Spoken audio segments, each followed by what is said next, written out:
사람의 마음은 잘 닦인 거울과 같습니다. 먼지가 없을 때는 세상을 있는 그대로 비추지만 누군가의 말 한마디, 예기치 못한 일 하나가 그 거울에 먼지를 날립니다. 그 순간 세상의 빛은 흐릿해지고 마음의 고요도 사라집니다. 고요한 마음을 지키는 일은 먼지가 쌓이지 않도록 거울을 닦는 일과 같습니다. 오늘 부처님과 제자의 대화 속에서 그 마음을 닦는 길을 따라가 봅시다. 어느 날 제자가 부처님께 물었습니다.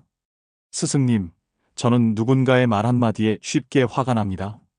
순간 참지 못하고 말을 내뱉고 그 후에 늘 후회합니다. 어떻게 하면 이 화를 다스릴 수 있습니까? 부처님께서 조용히 말씀하셨습니다. 내 손에 끓는 국을 들고 있다고 생각해 보아라. 급히 먹으려 하면 어떻게 되겠느냐? 입이 되어 다칠 것입니다. 제자가 대답했습니다. 그렇다. 화도 같다.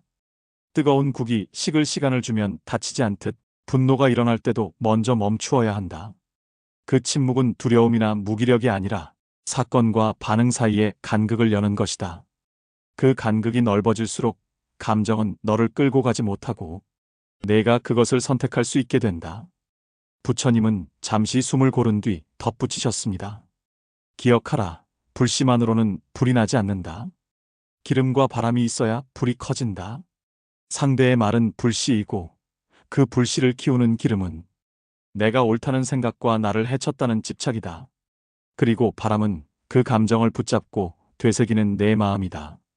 불을 끄려면 불씨를 없애려 애쓸 필요가 없다. 기름과 바람을 거두면 불은 스스로 꺼진다. 이 말의 의미는 분명하다. 분노를 다스린다는 것은 억누르거나 숨기는 것이 아니라 그 조건을 스스로 거두어내는 일이다. 그 순간 화는 사라지고 남는 것은 고요뿐이다. 다른 날 제자가 말했습니다. 스승님, 저는 늘 과거를 후회하거나 미래를 걱정합니다. 쉬어도 마음이 편안하지 않습니다. 부처님께서 연못가를 가리키셨습니다. 저 연못을 보아라. 고요하냐? 네, 맑고 잔잔합니다. 부처님은 작은 나뭇가지를 던졌습니다. 물결이 일렁이며 원이 퍼져갔습니다. 과거를 붙잡는 것은 이미 던진 나뭇가지를 계속 바라보며 물결이 멈추지 않기를 바라는 것과 같다. 미래를 걱정하는 것은 던지지 않은 나뭇가지를 상상하며 마음을 스스로 흔드는 것과 같다. 그리고 이렇게 덧붙이셨습니다. 물은 스스로 가라앉는다. 그런데 사람은 가라앉을 시간을 주지 않는다. 잡고 흔들고 되새김질하며 스스로의 물결을 키운다. 지금 이 순간 발걸음이 땅을 딛는 감촉을 느껴라. 바람이 살갗에 닿는 느낌을 느껴라. 그 순간 과거와 미래는 닿을 수 없다. 오직 현재만이 내 삶의 전부가 된다. 제자가 물었습니다. 스승님, 저는 소중한 것을 잃을까 두렵습니다. 부처님은 손에 젖은 모래를 쥐어 보이셨습니다. 내 손을 꽉 쥐면 어떻게 되느냐? 모래가 손가락 사이로 빠져나갑니다. 그렇다. 억지로 쥘수록 더 많이 잃는다. 집착은 붙잡음이 아니라 흘려보냄에서 사라진다. 사랑도 재물도 명예도 모두 흐르는 강물과 같다. 그 흐름을 막으려 하면 강은 썩고 물길을 따라가면 강물은 맑게 흐른다. 내 마음의 모래를 부드럽게 받쳐보아라. 그때 비로소 남을 수 있는 것들이 남는다. 부처님은 잠시 제자의 눈을 바라보며 덧붙이셨다. 내가 가진 것이 떠날까 두려운 이유는 그것이 너의 것이라는 착각 때문이다. 사실 세상 어떤 것도 내 것이 아니니 떠날 때는 억지로 막을 이유가 없다. 오히려 붙잡음이 강할수록 떠남은 더 거칠어진다. 비워낼 때 떠나는 것도 고요하고 남는 것도 평온하다. 제자가 불평했습니다. 저 사람의 말이 저를 깊이 상처 줬습니다. 부처님은 물으셨습니다. 내가 들고 있는 돌멩이를 남에게 던지면 그 무게가 누구 손에 남겠느냐? 던지면 제 손에서는 사라집니다. 그렇다. 하지만 마음의 돌멩이는 다르다. 던지는 순간 그것은 다시 내 발 앞에 떨어진다. 말은 그와 같다. 화나 상처로 던진 말은 반드시 되돌아와 너의 마음을 무겁게 한다. 입술을 여는 순간 내가 그 말의 주인이 된다. 그 무게를 감당할 수 없다면 차라리 침묵이 내 편이다. 부처님은 이어서 말했다. 말은 바람처럼 사라지는 듯 보이지만 그 울림은 오래 남아 마음의 벽에 스민다. 내가 뱉은 말이 누군가의 가슴에 상처를 새기면 그 상처는 결국 내 마음에도 그림자를 들이운다. 그러니 말하기 전에 3번 숨을 고르고 그 말이 돌멩이인지 꽃잎인지 살펴라. 꽃잎 같은 말만이 너를 가볍게 한다. 제자가 물었습니다. 스승님, 제 마음속에는 선한 생각과 악한 생각이 번갈아 듭니다.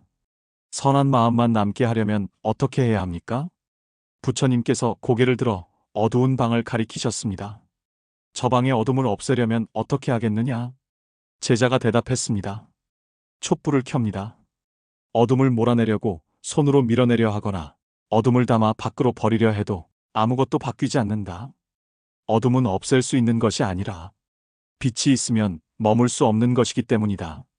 마음의 악한 생각도 이와 같다. 그것과 싸우고 억누르려 할수록 그 그림자는 더 짙어진다. 그러나 자비, 감사, 지혜 같은 선한 빛을 켜면 그 빛은 스스로의 성질로 그림자를 밀어낸다. 부처님은 잠시 제자를 바라보다가 덧붙였습니다. 빛이란 억지로 어둠과 다투지 않는다. 그저 스스로 빛나며 있는 자리에서 모든 것을 비춘다. 내 마음속에 그 불을 켜라. 그 불은 너의 길을 비추고 그 길을 걷는 너를 바꾸고 마침내 세상마저 밝히게 될 것이다. 제자가 하소연했습니다. 사람들이 저를 어떻게 생각하는지가 너무 신경 쓰입니다. 좋은 말을 들으면 들뜨고 나쁜 말을 들으면 하루 종일 마음이 무너집니다.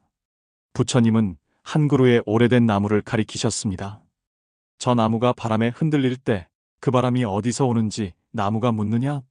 아니요. 나무는 묻지 않는다. 그저 뿌리를 땅속 깊이 내릴 뿐이다. 바람은 계절에 따라 바뀌고 세기와 방향이 끝없이 달라진다. 오늘은 동쪽에서 불다. 내일은 서쪽에서 분다. 그것은 나무가 바꿀 수 없는 일이다. 부처님은 나무 옆에 서서 손으로 줄기를 가볍게 두드리셨습니다. 사람의 말도 같다.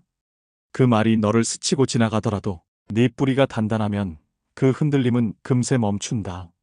하지만 뿌리가 얕으면 작은 바람에도 내 마음은 꺾이고 만다.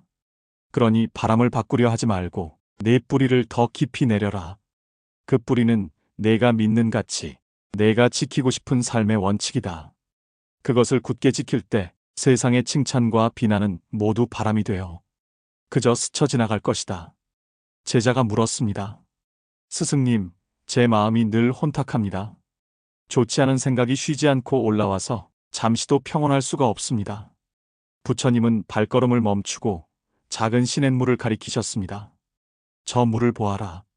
누군가 돌을 던져 흙탕이 되었을 때 그 물을 억지로 맑게 하려면 어떻게 하겠느냐? 제자가 대답했습니다. 아마 계속 저어보겠지요. 그러나 저으면 저을수록 흙과 모래는 물속에 더 고루 퍼져 오랫동안 가라앉지 않는다. 하지만 그대로 두면 흙은 제자리를 찾아 바닥으로 내려앉고 맑은 물이 위로 드러난다. 부처님은 제자의 눈을 바라보며 말씀하셨습니다. 마음도 같다. 잡념을 억지로 밀어내거나 싸우려 하면 오히려 그 생각이 더 깊이 자리 잡는다. 그러면 평온은 멀어진다. 대신 그저 알아차려라. 아, 이런 생각이 있구나. 하고 그 자리에 두어라. 그렇게 할 때 마음의 흙탕은 스스로 가라앉는다.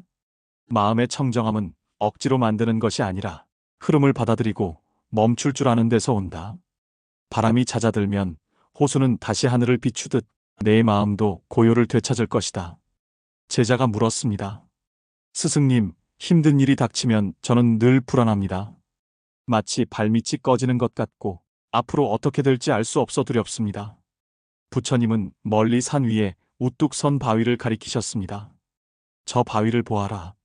비가 억수같이 쏟아져도 천둥이 산허리를 울려도 거센 폭풍이 몰아쳐도 그 바위는 단 한 발자국도 움직이지 않는다. 왜 그럴까? 제자가 대답했습니다. 그 바위는 이미 그 자리에 있어야 할 이유를 알고 있기 때문입니다. 부처님이 고개를 끄덕이며 말씀하셨습니다. 바위는 흔들리지 않는다. 움직여야 할 필요가 없기 때문이다. 사람의 마음도 그러하다. 마음이 과거의 후회나 미래의 불안으로 떠돌면 작은 바람에도 요동친다. 그러나 마음이 지금 이 순간에 뿌리를 내리면 세상의 어떤 폭풍에도 흔들리지 않는다. 고난 속에서도 평온한 사람은 상황이 아니라 마음의 자리를 바꾼다. 왜 이런 일이 생겼나에 머물지 않고 지금 여기서 할 수 있는 것을 붙든다. 그렇게 현재에 머무르면 불안은 줄고 용기는 자란다. 부처님은 마지막으로 덧붙이셨습니다. 바위가 바람을 막으려 하지 않듯 너도 세상의 풍파를 막으려 애쓰지 마라. 대신 내 마음의 뿌리를 지금에 두어라. 그때 너는 알게 될 것이다. 바람은 지나가고 바위는 남는다는 것을. 제자가 물었습니다. 스승님, 평온이란 무엇입니까? 부처님은 미소 지으며 대답하셨습니다. 평온은 아무 일도 없는 상태가 아니다. 거센 물결 속에서도 노를 젓는 힘이다. 바퀴 요동쳐도 안이 무너지지 않는 힘, 그것이 참된 평온이다.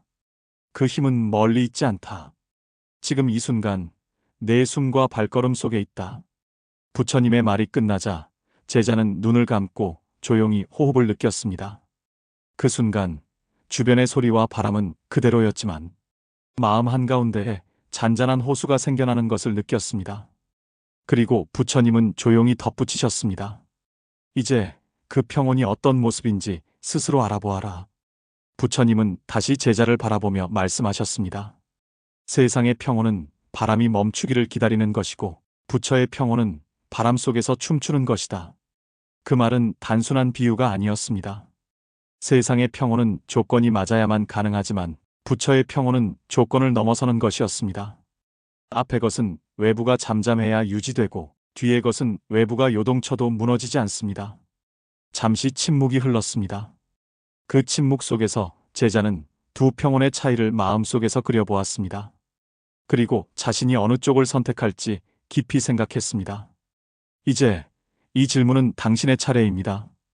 당신은 어떤 평온을 선택하시겠습니까? 오늘 우리는 부처님의 말씀 속에서 집착을 놓는 법, 말의 무게를 아는 법, 타인의 시선에 흔들리지 않는 법, 그리고 고난 속에서도 흔들리지 않는 힘을 배웠습니다. 이 모든 가르침은 결국 한 곳으로 향합니다. 그것은 나를 잃지 않는 삶입니다. 세상은 끊임없이 흔들고 빼앗고 바꾸려 하지만 내 마음의 자리를 지키는 사람은 어디서든 평온할 수 있습니다. 혹시 오늘 말씀 중에서 당신 마음을 가장 크게 울린 한 문장이 있었다면 그것을 삶 속에 먼저 심어보시길 바랍니다. 그 한 걸음이 당신의 내일을 바꿀 것입니다.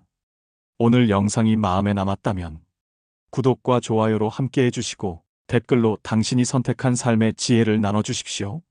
당신의 이야기가 누군가의 마음을 비추는 빛이 될 것입니다.